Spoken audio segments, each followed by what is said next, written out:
Mr. Schwimmer, Mr. Nimrati, and Mr. Ghorbanifar, meetings in which arms were discussed. I believe they were, yes. And hostages. Oh, yes, but also discussed were the broader purposes for an opening with Iran, the opportunity to end Shia fundamentalist terrorism. What was your authority for participating in those meetings? Well, Mr. McFarland's authority as an NSC staffer. So that Mr. McFarland was aware of the fact that you were having these meetings and he had authorized them? Well, I did keep Mr. McFarland apprised of those, yes, I did. Normally through the prof system, I think. Was it your understanding that Mr. McFarland had already had similar meetings himself with either the two Israeli citizens, Mr. Ghorbanifar or Mr. Kimke? I came to the understanding, and I'm not sure exactly when it was, that Mr. McFarland and Mr. Kimke had met several times, and further that there had been, by the time, I guess, October or November got around, that there had actually been discussions of this with the President. I was not a party to any of those discussions with the President, but I was told at some point that the President had authorized these Israeli transactions to proceed during the summer in July. And I think you may have said this, but when did you first become aware of the fact that the President had authorized these transactions?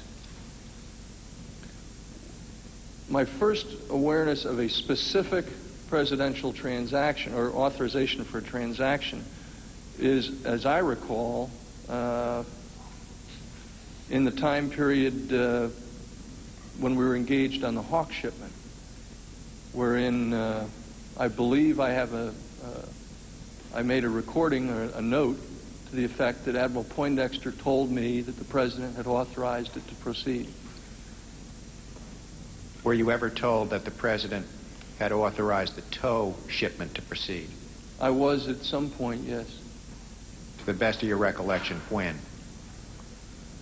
Well, I know I was told that in '86 as I was preparing the chronologies. I was probably told that in '85, or I would have asked more questions than I did about it. I don't recall it specifically. Who told you in 1986 that the President had authorized the tow shipment? Mr. McFarland. And assuming that you were told it earlier, do you recall anyone other than Mr. McFarland telling you that earlier? No, I don't at all. But I want to make a point about, at some point in December, while I was overseas, there were meetings held at the White House among a number of cabinet officers in which apparently these issues were discussed. And subsequent to that, there was a finding done giving retroactive ratification to what had already transpired that cabinet officers were also aware of. To the best of your recollection, when did you first have meetings with either Mr. Ledeen, Mr. Nimrati, or Mr. Schwimmer on the subject of arms and hostages? I can't recall a specific date. I would put it in the summer of 1985. And what was the purpose of these meetings? Why was the United States or any officials of the United States involved? Well, I don't know, other than the fact that the proposal as it was being advanced to me was that this is in our interest to achieve a strategic breakthrough with Iran, to establish contacts with moderate or pragmatic elements within Iran. And I happen to believe that. I think it was in our interest. I think it still is in our interest that if we have a means of establishing some kind of a strategic relationship with this country, that it serves our interests. And so, as I recall, the discussion started out in a very philosophical vein, but quickly moved beyond that over the course of several weeks to discuss specific activities that would allow that breakthrough. I believe the very first person to raise it with me was Mr. Ledeen, and then I'm sure that I then raised it with Mr. McFarland. What, if anything, was the United States government being asked to do or agree to? Well, as I understood the September, just as I now understand what I understood about September of '85, what we were simply being asked to do, as I understood it, was to acquiesce in the Israelis providing certain munitions, and it was probably unspecified as to what they were until later on, for the purposes of opening this dialogue, and at the same time getting beyond the obstacle of the hostages. Why, to your understanding, was it necessary to obtain U.S. government acquiescence? Well, we have obviously strictures on what we can and cannot allow, what they knew what the strictures were on what they could or could not do in accord with U.S. regulations and the like. But my guess is, and I'm trying to put myself in someone else's shoes, what they wanted to do was to get our acknowledgement, acquiescence, concurrence in providing these materials that they otherwise could not legally or correctly move. And I'm not sure that legally is the right word, but that's my understanding. I did not at the time understand that there was any problem with what I eventually came to call replenishment. It was never addressed to me that way.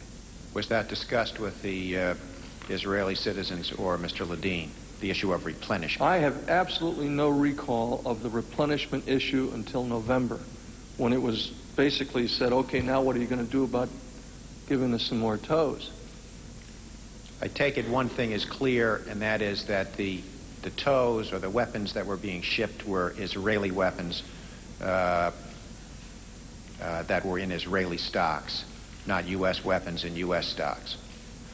It is my understanding, it was my understanding at the time that there were 500 tows which had originally been provided by the United States to Israel that were shipped in August and September. In fact, my original understanding was that they were all shipped in September, but eventually I learned that there were 2 shipments of 200 plus each, and that the shipment wasn't really 500, it was 504, and then they learned it was 508.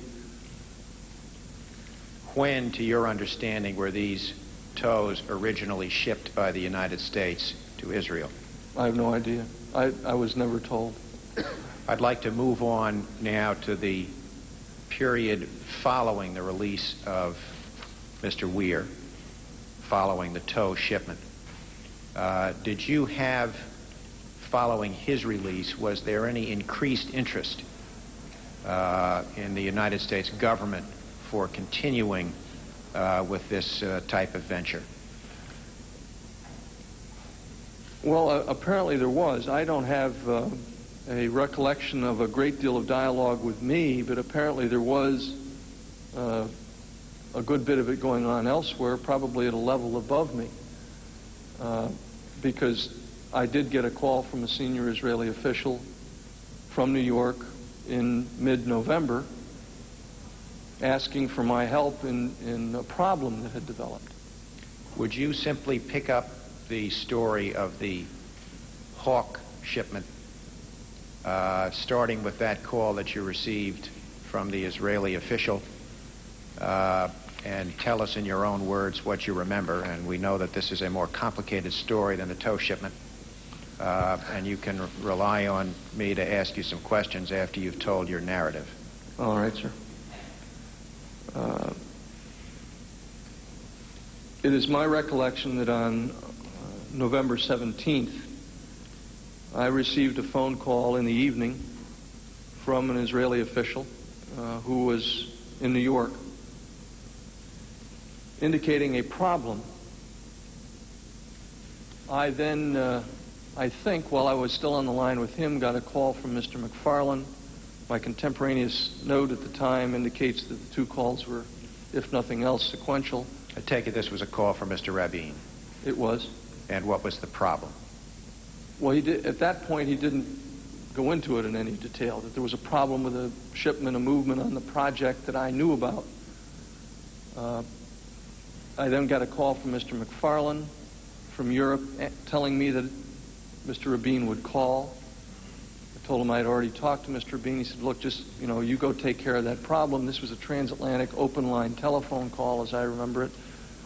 And so my recollection is I flew up immediately to talk with Mr. Rabin.